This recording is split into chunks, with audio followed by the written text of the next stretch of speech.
Hello Janta, welcome back to the channel.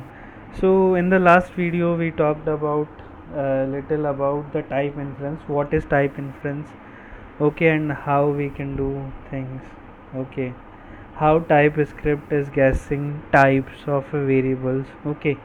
So what is type inference and everything we covered in last video, okay.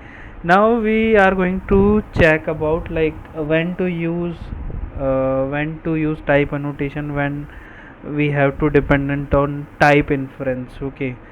So you and me are developer, okay, and we maximally dependent on type inference, okay. When we write code we don't generally use or declare types, okay, and we are maximally dependent on type inference, okay. Like TypeScript would guess the type, okay, and act accordingly. But I'll tell you three scenarios when to use type annotations, okay. So we will in this video we will briefly discuss about when to use type inference, sorry, when to use type annotations, okay. So we will discuss about three scenarios, okay.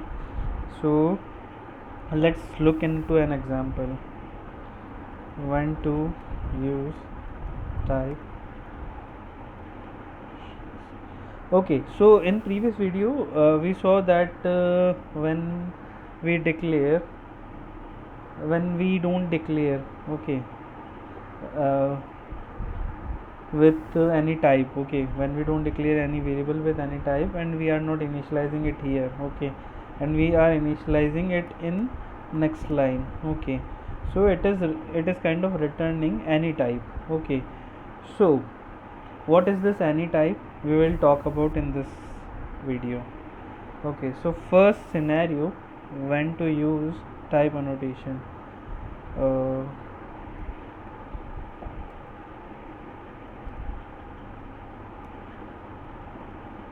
when any is written from any function, when any type is written from any function, okay. So this any, okay, this is a type actually, which denotes that it can consist of any type, okay. It can consist of number or a string or any other type. So whatever the value which this any function is returning, so suppose we are not defining any particular type to that function, okay. So we will get this any type, okay. Let's look into an example. Suppose I am declaring one variable coordinates, okay. This is a string, okay. So in this I am creating one object, okay. So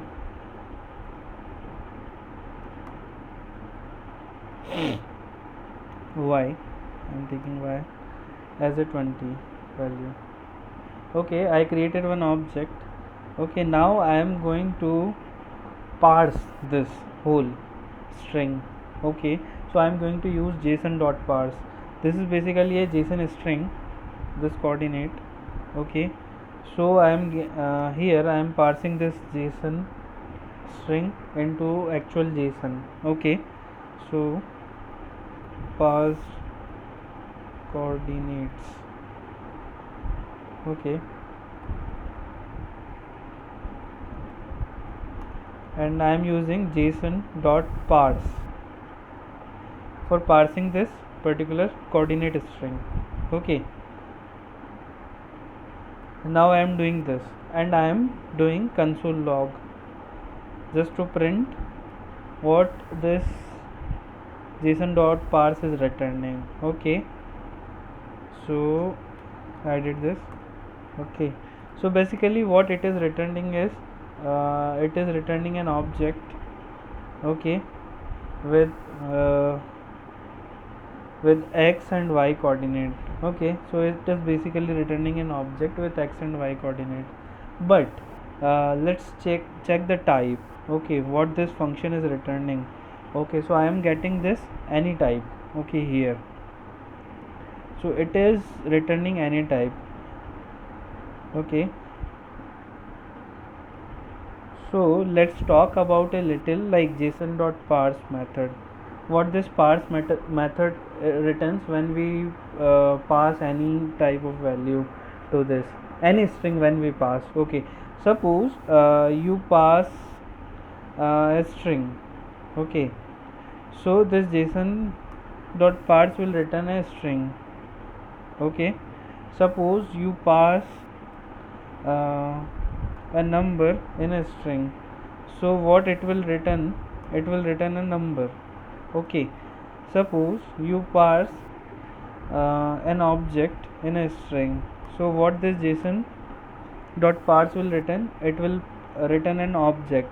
Okay, so what json dot parse is doing, it is basically taking a string and returning something on behalf of that string. Okay, so basically there is no particular type it is returning, it is returning a type of any, like particularly like there is no type it is returning. Suppose you are passing number, so it is returning number. You are passing boolean, it is returning boolean. Okay, so it is basically returning a type of any. So see this here, it is returning basically any. Okay,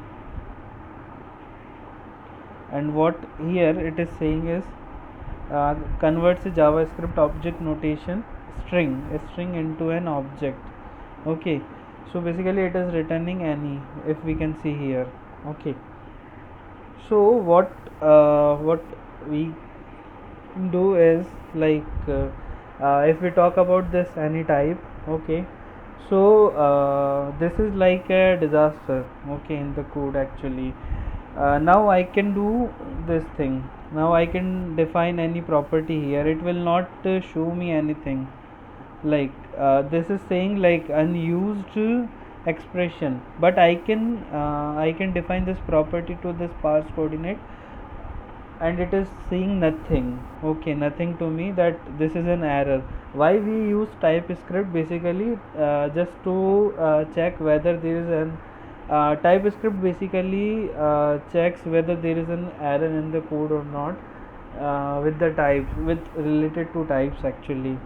So here it is not giving me any error. Okay, तो अब like ऐसा है कि कोई error तो मिल नहीं रहा है इसके through. Okay, because the type is any. So in above cases if we check, okay, I am changing back this apple count to the I'm giving a notation.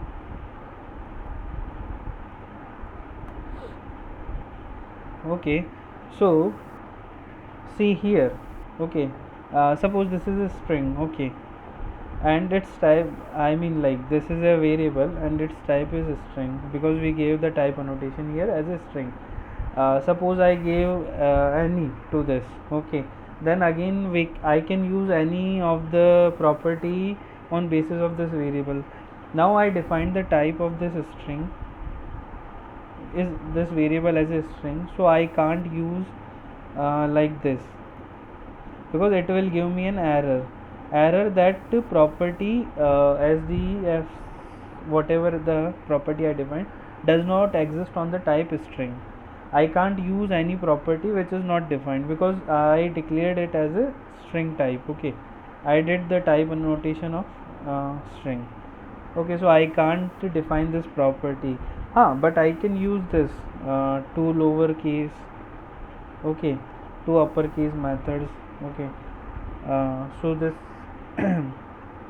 why I am getting this SonarLint issue, because it must return a value and I am not using that value, but I am able to use this method, because this method I can use with a string. Okay, and I defined the type string. So what we learned in this video is